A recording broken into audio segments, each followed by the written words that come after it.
Olá, bem-vindos à primeira aula da nossa Masterclass Bolo Vegano. Nesses 3 dias de Masterclass, eu vou te dar dicas valiosas para que você consiga fazer um bolo recheado perfeito, que vai deixar sua família e amigos impressionados. Para quem não me conhece ainda, meu nome é Caroline Yamamoto, eu sou chefe confeiteira do Holy Café e trabalho com doces veganos e sem glúten há 3 anos. Quando eu comecei a trabalhar com esse tipo de alimentação, eu cometia vários erros que são bem comuns. Não sabia qual era o melhor tipo de farinha para substituir a farinha de trigo, não conseguia fazer um bolo levinho e macio. Ou os meus bolos ficavam densos e pesados, ou esfarelavam e ficavam quebradiços. Você não precisa ter experiência em cozinha para fazer essa receita comigo. No último dia dessa Masterclass, também teremos uma oferta especial para você que quer aprender a fazer doces para sua família, começar a trabalhar com confeitaria vegana ou aumentar o menu do seu restaurante com opções inclusivas. Bom, mas vamos para a aula de hoje. Vamos fazer juntos a massa de um bolo de chocolate. Aqui na minha frente eu tenho todos os ingredientes que a gente vai usar para essa massa. Primeiro eu vou explicar um pouquinho sobre a mistura de farinhas que eu gosto de usar. Ela vai farinha de arroz, fécula de batata, farinha de amêndoas e goma xantana. A farinha de arroz é a base desse mix. Eu uso a de arroz integral porque contém mais fibras, mas pode usar a normal. A fécula de batata é um amido que deixa a massa mais leve e também ajuda a dar um pouco mais de liga.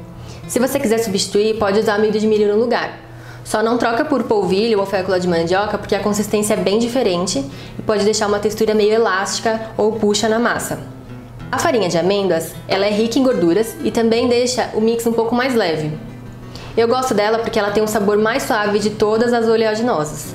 Se for trocar por alguma outra, eu sugiro a farinha de amendoim. Também já usei no lugar farinha de aveia, dá certo, mas a massa não fica tão leve. A goma xantana é um aditivo natural que você encontra em casas de produtos naturais.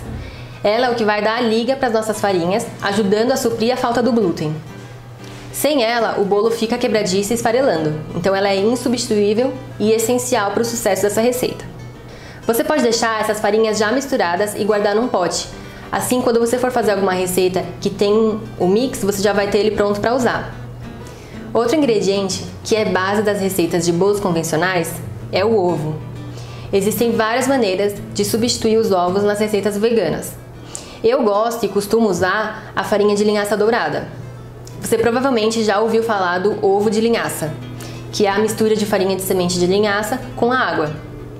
Mas no caso dos bolos, eu já fiz o teste de deixar a farinha hidratando por 5 minutos, que é o que geralmente se faz, e também já fiz apenas misturando a farinha de linhaça junto com as outras farinhas do bolo.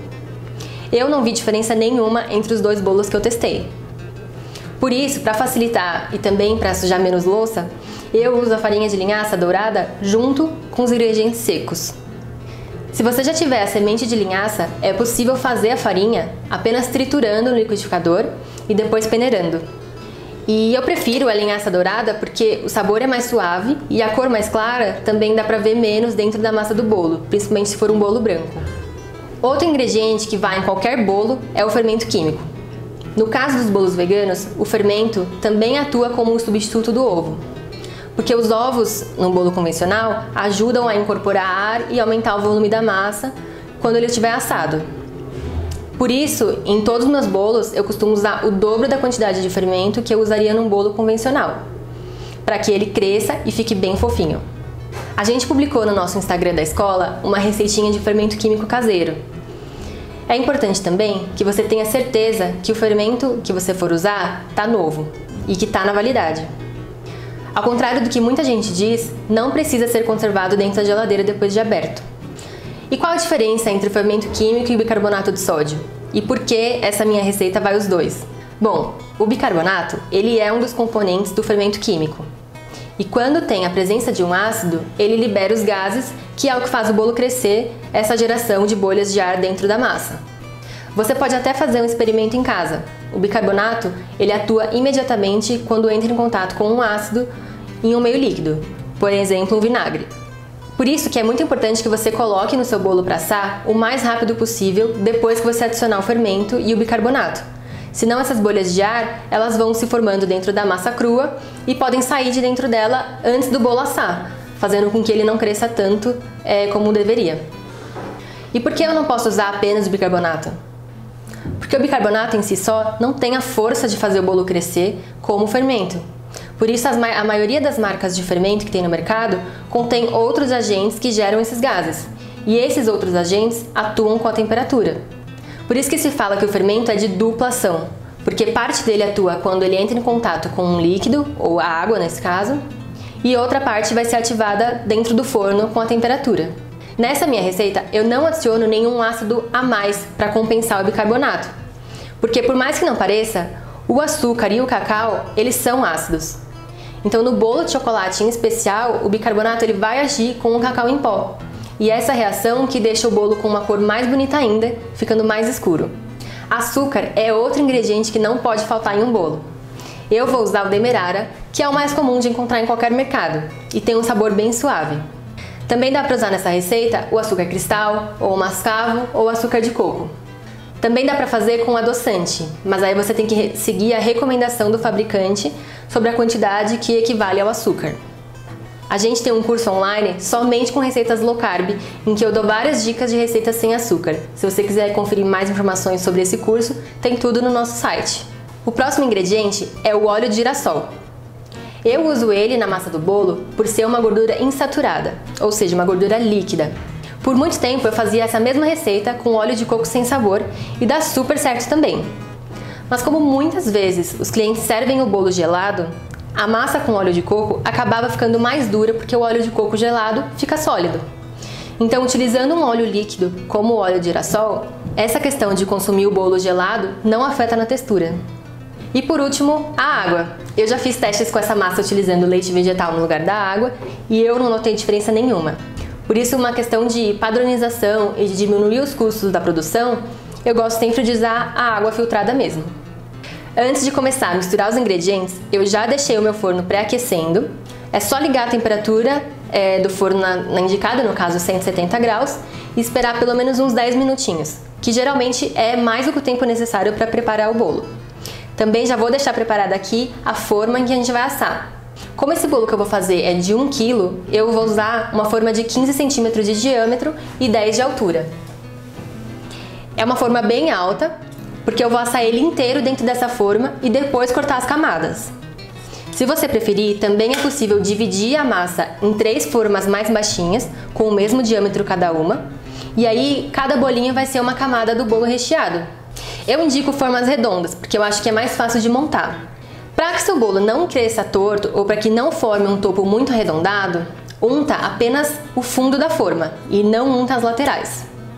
Também eu unto só com óleo, porque quando tem farinha, o cacau acaba deixando uma camada por fora, meio esbranquiçada, que não fica um acabamento muito legal. Idealmente, é bom usar formas com fundo removível para facilitar na hora de desenformar. Mas se você não tiver, não tem problema. Você pode untar apenas o fundo com óleo e colocar um pedaço de papel manteiga redondo bem no fundinho. Para começar a preparar a massa do bolo, separa 2 tigelas grandes, um batedor de arame e uma espátula. Em uma das tigelas eu vou colocar todos os ingredientes secos e misturar com o batedor de arame. E na outra eu vou colocar os líquidos e o açúcar.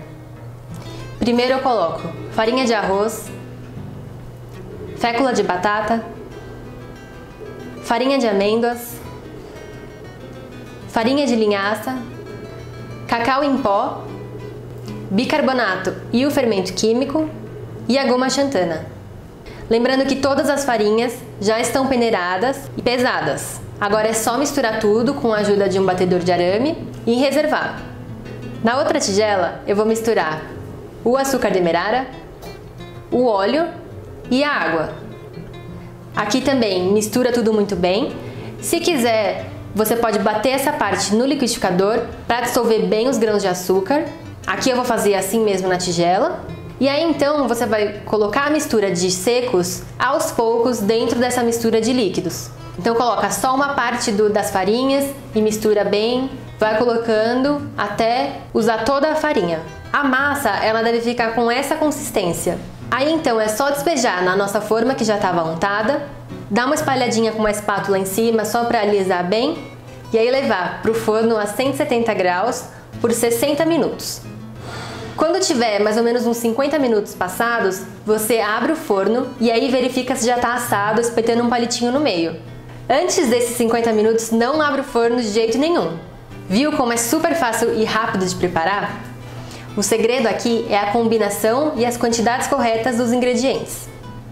Enquanto o bolo assa, eu vou comentar um pouco sobre a questão do forno, porque eu recebo muitas perguntas sobre como saber se o bolo está assado.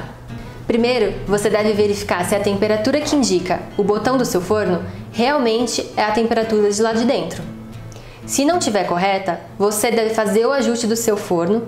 Você pode tanto utilizar um termômetro de forno, ou eu tenho um post no blog também do nosso site em que eu indico uma outra maneira de calibrar o forno.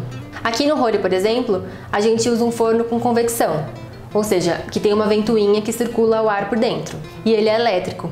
Acaba sendo um pouco mais forte, por isso ao invés de assar a 170 graus, eu asso a 165 ou 160, para não queimar. Na sua casa, você vê se o seu forno é mais forte ou mais fraco para fazer esse ajuste de temperatura.